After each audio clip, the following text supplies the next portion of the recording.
ជំរាបសួរពុកម៉ែបងប្អូនទាំងអស់គ្នាថ្ងៃនេះខ្ញុំបាទសូមបង្ហាញនៅការត្រួតពិនិត្យអំពូលមុខមានតួនាទីសម្រាប់បំភ្លឺផ្លូវសម្រាប់អ្នកបើកបរដើម្បីគេចចេញពីឧបសគ្គនានាឲ្យមានសុវត្ថិភាពល្អនៅពេលយប់ឬក៏នៅពេលមានភ្លៀងធ្លាក់ជាដើមអំពូលមុខរបស់ Honda មានពន្លឺច្បាស់ល្អគ្រប់ស្ថានភាពផ្លូវមានកម្រិតកម្ដៅត្រឹមត្រូវតាមស្តង់ដារដែលមិនធ្វើឲ្យស្រអាប់ចង្កៀងមុខនិងមានអាយុកាលប្រើប្រាស់បានយូរ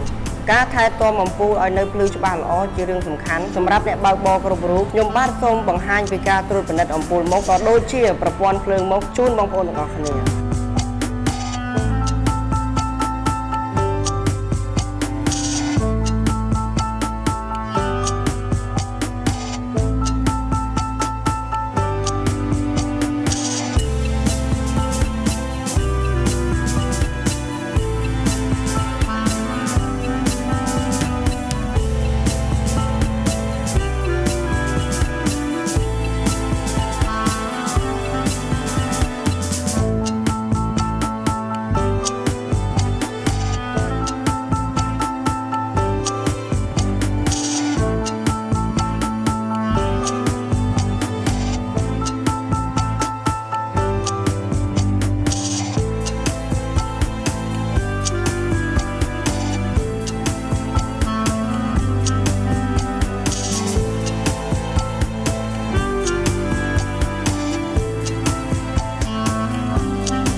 សូមត្រួតពិនិត្យអំពូលមុខនិងប្រព័ន្ធភ្លើងអំពូលមុខជាប្រចាំដោយខ្លួនឯងឬក៏ជាងមានជំនាញមានឧបករណ៍គ្រប់គ្រាន់និងប្រើប្រាស់តែគ្រឿងបន្លាស់សុទ្ធរបស់ Honda សូមអរគុណសូមជម្រាបលា